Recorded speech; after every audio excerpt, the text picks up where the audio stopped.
of course, briefly, because I know that the time allotted to me is not sufficient to explain all the details, but in the crux I will tell you what it is and how it is relevant today.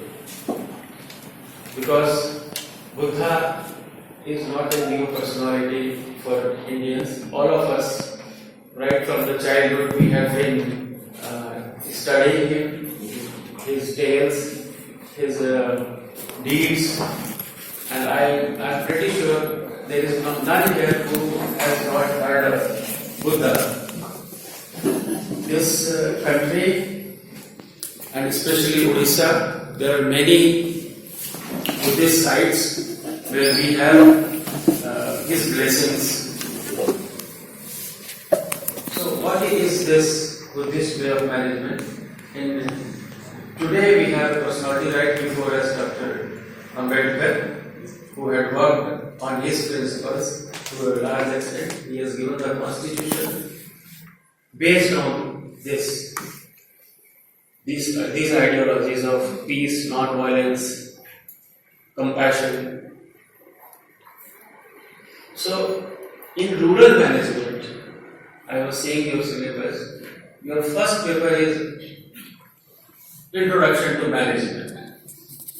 So, let me and my students, let me know how you perceive about what management is. Can anyone of you please tell me that what management is? Doesn't matter, okay. Because let it not be an interactive session, you use time there. See, very simply we say that yes, when we have to get our things done, our work done by others, we have to manage the things. Am I right? So we have to staff, we have to appoint persons, we have to make the coordination, we have to make the control system. If we set the goals, objectives, yes, this is the program, this you have to do, this is the way you have to do. So all these details, they comprise together and we call it management.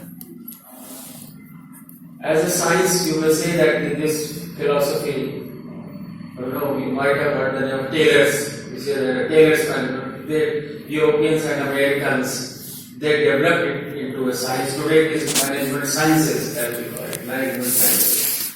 But do you think that this knowledge was not with us, with the old people? In fact, we have very great ambassadors of Mother Teresa, Samrat Ashok was there. How this was all done? We had this wisdom, we had this knowledge how to manage. And for years together, for centuries together, we had been developing it. So this management was being taught. There is a traveler, Chinese traveler named Ibsen. He has written in his diaries, in his travel log, that there is a granth called Jatak, which is taught in all vihars. You know, we have heard Vihar, the monastery where the Buddhist monks and nuns used to be there. They were taught. So this subject of Jataka was taught to everyone, irrespective he is doing rural management or he is doing your Nauka Shastra or he is doing philosophy, whatever. In all the disciplines, this was a common subject. Why? Because management is a very common subject. It's so useful that it is required right from a person who is illiterate about it, who has never gone to a school even, but he also manages. In our homes, we know that our kitchen is managed by our mothers, our wives, isn't it? Where to keep a thing, how to locate, how much is finished, which one is too broad, which material is lagging, and when it is required. All this is done. There is no notebook he has to. It has become a part of our day-to-day life. Management is such a thing which is a part of. He has to manage. She has to manage the children. Similarly, the papa is also doing management. If you go to the villages, rural management, you find how nicely our farmers manage the harvest, when to sow the seeds, when to water it, when to irrigate, when to take care of when to fertilize, how much is required. So, when will be the season? If something goes wrong, what to do? Then storing, where to store, how to store. All this is management. Am I right? So, in rural management also, I am pretty sure this may be one of the topics. Similarly, you see that when you come to the college, you have to manage your time. At this time I will get up, then I will make my breakfast, I will be ready at this time I have to. So this is all time management. You go to the hospitals, there is hospital management. You go to a beauty parlor, it is a fashion management. You go to some boutique, there again it's management. And you will be surprised that in the hospitals now the diseases are also managed. For example, cancer management. Cancer management, we know that it cannot be cured. We have to see the age of the patient, his pocket, how much they can spend. So accordingly, the doctor suggests the best course of action. So this is again a management. That means in all these circumstances, what we find a common thing, that we have some variance, we have some values, we have some plus points, we have some minus points, isn't it? So we have to find out a solution which may allow this situation to be managed. You should be given a good result. So this is management. That means when we say that I have only 100 rupees and I have to manage, so I will accordingly bring those things so that my pocket is managed. I am able to achieve my goal in the given constraints. Am I clear? This is what is management in nutshell. Now, what is Buddhist way of management? What is new in that? So, Buddhist way is the one which gives you a win-win situation. Win-win situation. What is win-win situation? Because whenever we are doing some job, it is entailing other people also. If I am going to a shop, there is a seller, I am a buyer. If I am getting some work done, my servant is there or assistant is there. Even if I am going to a station, I have an auto driver, I have a rickshaw, isn't it? So there are people other than me. So what is Buddhist way? Buddhist way is that neither he is hurt nor I am at loss. So it is a win-win situation. That means he is also winning, I am also winning. That means neither he is at loss nor I am at loss. Am I right? So do you find this situation in your rural management? I'll give you one or two examples. In our Punjab or Maharashtra, many farmers are committing suicide. Is it a win-win situation? Farmers committing suicide, is it a win-win situation? No. It is not a win-win situation. It is a loss. Maybe when the banks or the other authorities who have given plenty of loan, he has used many of fertilizers, now he is not able to pay back. So, and his social conditions are such that he is at an end where he is only receiving, he is always feeling that I am a person of wastage. So under such circumstances, he is bound to commit this sin. This is not a win-win situation. Had it been a win-win situation, means he should have got the full returns of his labor and the harvest of his products. He would have been happier person. Similarly, the banks who have come or the other agencies who were supporting this activity would have felt that yes, we have got sufficient from him, we are not at a loss.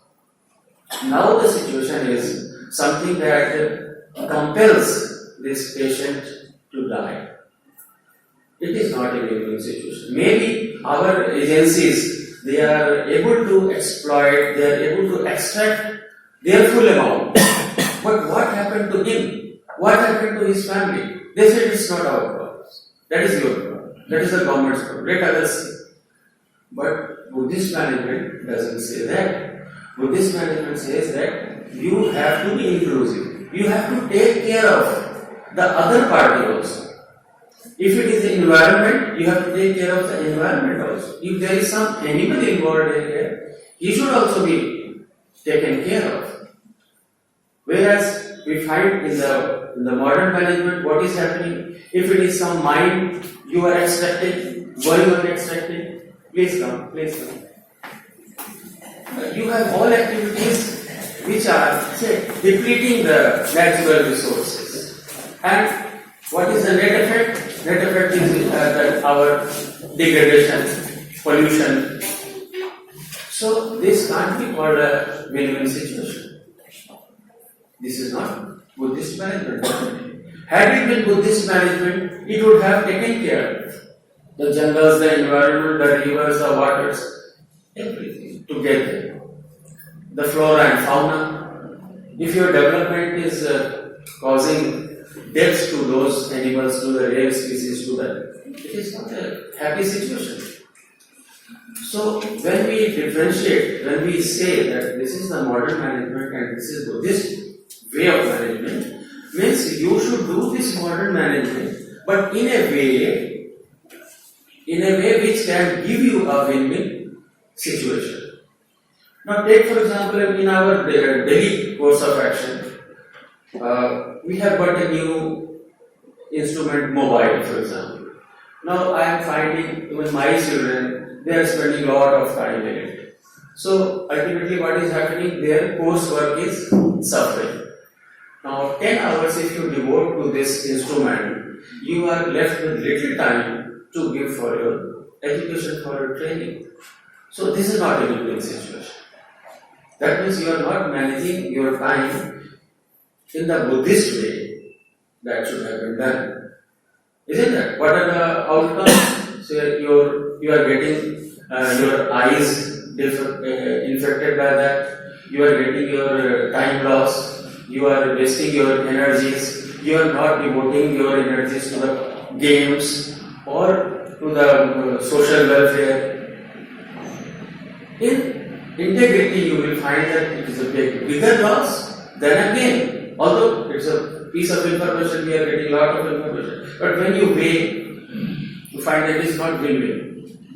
Had it been win-win, yes, we are getting information and then we are also able to take care of our other activities. So when a person from you will be doing a Buddhist way of management, he will be seeing to it that it is a balanced situation and equilibrium is there. Am I right? Am I able to explain that thing? Yes. So this is the Buddhist way of management which gives you a win-win situation. If it is a complex situation, for example an industrial situation where a lot of people are involved, lot of agencies are involved, there are many stakeholders, that means the variants are more. When we express it algebraically, we will see that there are more variants. Now to find out that what will be the best solution, you will put those values and solve the equation. You will solve the equation. So you will come to a value which is optimum. Right? Optimum. You will find that this word is now very much in use, very much in vogue in all our sciences. they say that it should be an optimal solution. Means a solution which satisfies all the equations under the given constraints. Constraints, these are the limitations. For example, my budget is so much, this is a constraint. My time is so much, this is a constraint.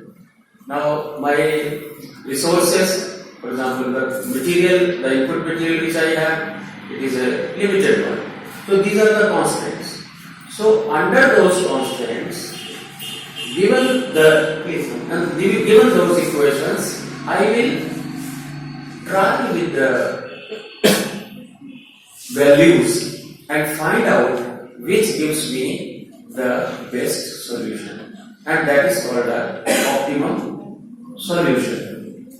Now, how to find out this optimum solution? This is a big challenge for a manager. Whether he is a manager of a small firm, a small tea shop, or even the house, wherever, constants are everywhere, and results are fixed. You have the fixed targets, this you have to achieve. To achieve that target, I will have to experiment with the inputs. Okay, for example, a very simple example I will say. You are making tea, for example. Okay, now there are 3-4 customers. Somebody is taking less sugar. Somebody says, I want more. Now, when the person is making tea, he has to optimize something, isn't it? If he puts, a lot of sugar, it may be agreeable for one, but the others will not like it. So, you see that this type of management is in our daily life. There are so many such problems, and if we solve it in the Buddhist way, then we are also happy. The taker, he is also happy. So, for example, for this situation, what will you do? We very simply find, okay, I am making it without sugar, and as you wish, you can put it.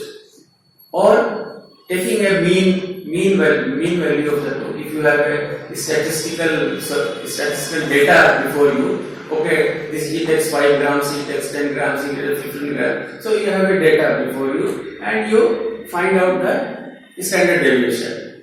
Okay, I do not know if you people have some training in statistical quality control, then we very easily derive it at this formula, find its standard deviation, and use that much quantity. And this is done practically in Rourkela steel plant, in all the steel plants where we have such problems.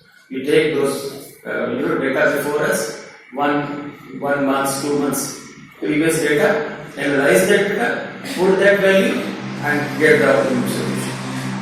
For our day-to-day life, very simple Buddha's formula works, and that is Samyak. Have you heard that? Right? Samyak means Uchit. Maybe this word is also in Odia language also. Samyak. Samyak means the optimum, which is neither more, neither less. Uchit.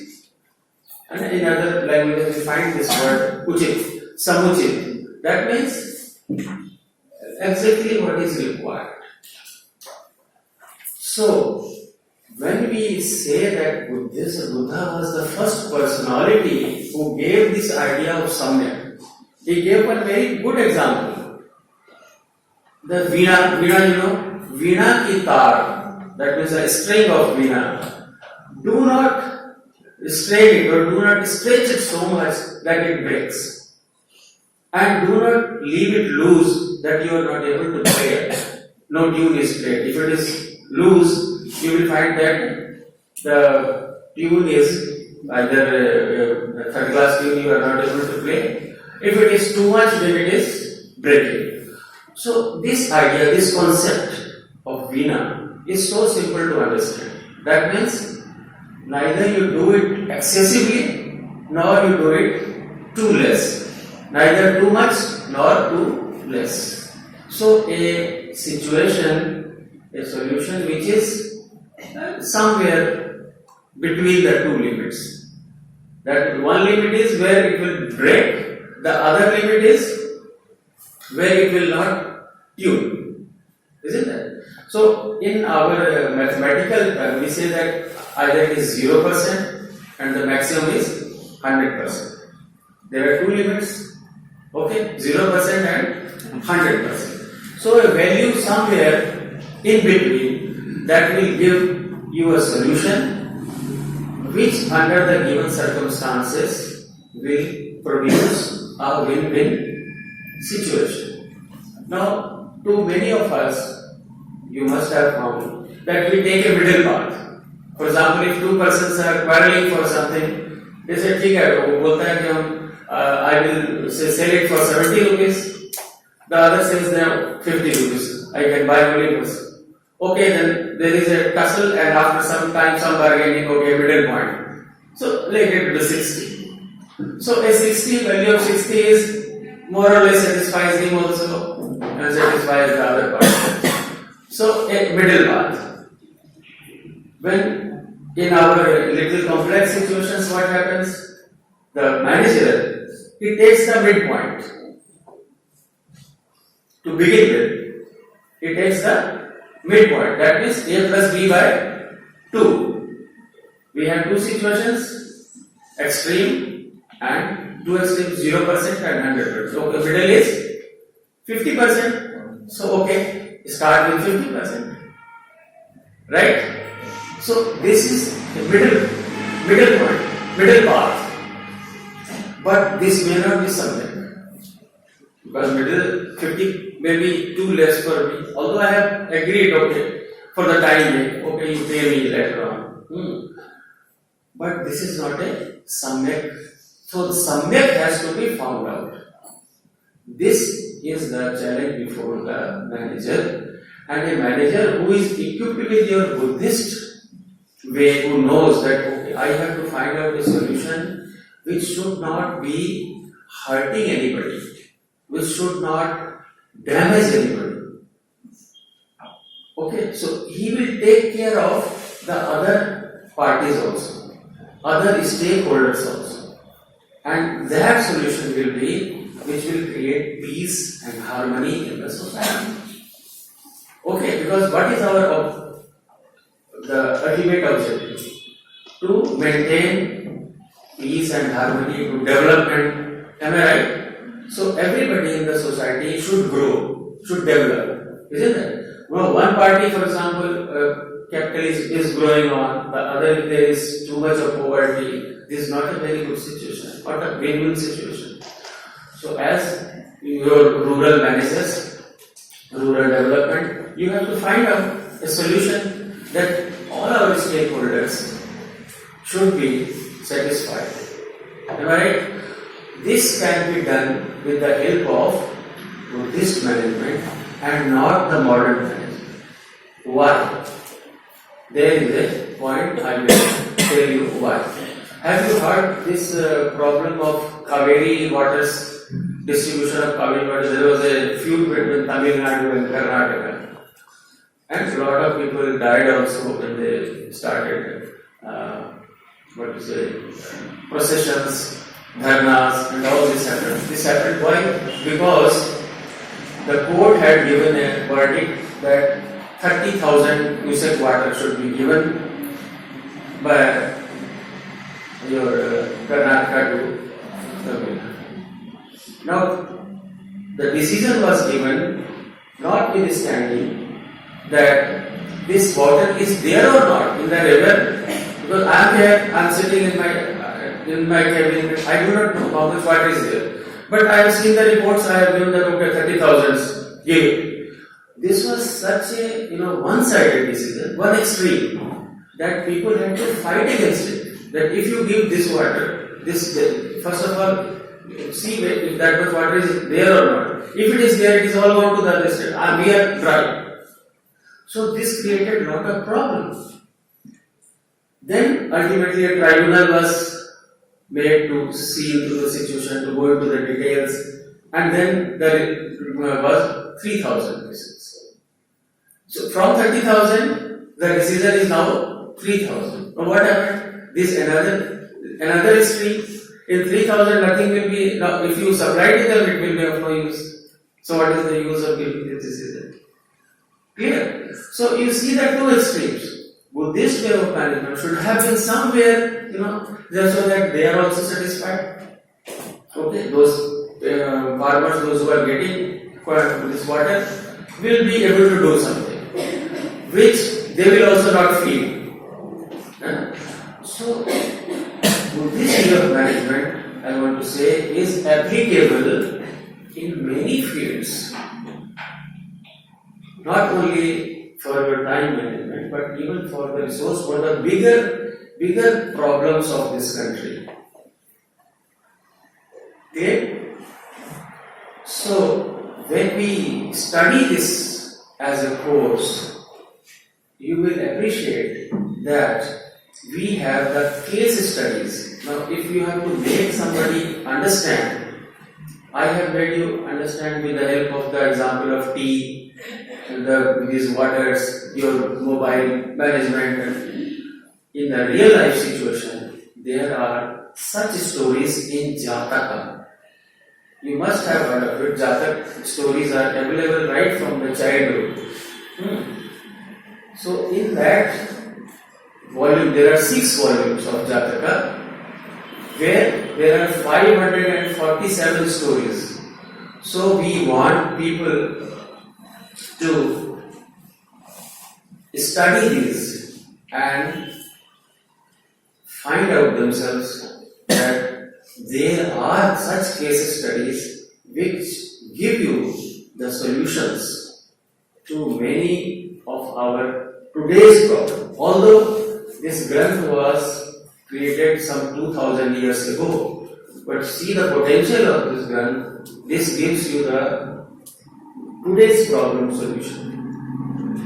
So, gentlemen, my students, brothers, sisters, in this institute, we have a very visionary person like Dr. Nayak and Dr. Shashmi and our friends here, who can guide you on this. And I'm pretty sure in the coming months we will have the workshops on Buddhist management where it will be explained with the help of case studies. A curriculum will be framed. We will start a certificate or diploma course here. Because this is entirely a new vision, a new thing which is required for our situations. We cannot be happy with the European model. European model is something which is only exploitative. Exploits. And when we talk in their term of efficiency is output upon input. This is how they define efficiency. Output upon input. That means how much you are able to produce with how much of resources. So that means to give it a simple, if you are able to invest 1 rupee and earn 100 rupees, your efficiency is 100%. 100 by 1. Okay, you have produced 100 divided by 1. But how you have done, this is also important. Whether you pickpocketed from somewhere, you say that this is my, so this is not a Buddhist way. This is not your efficiency. Am I right? So, Buddhist way of management, looking at the efficiency is not this. For example, I am telling you, there was a Fukushima disaster in Japan, or a Chernobyl disaster. If you compare how many people died, if you are able to produce a nuclear energy, maybe it satisfies a lot of population. But what will happen if there is some disaster from that? Is that your efficiency? Japan is very efficient, no doubt. But what happened to them? So there should be a different yardstick to mention efficiency, to evaluate somebody, whether he is a manager in our steel plants also. we measure the efficiency by that. How much production, how much input. For example, if you are, given in a furnace 1,000 tons of material melting, and how much you could make, you can find is 950. So 950 divided by is only 95%. Okay, sometimes when it is too low, oh, this was the fault of the manager. So his evaluation is based on that efficiency. But whether he has, stopped some disaster. Similarly, for the machine also, when we say machine hours, efficiency of a machine again on this.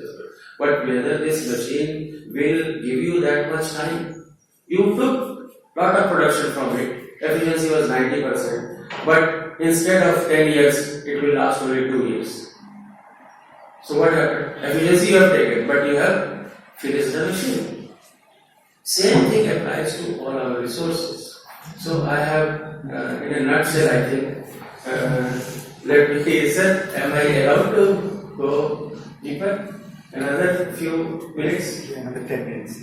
Okay, sir. Thank you so much.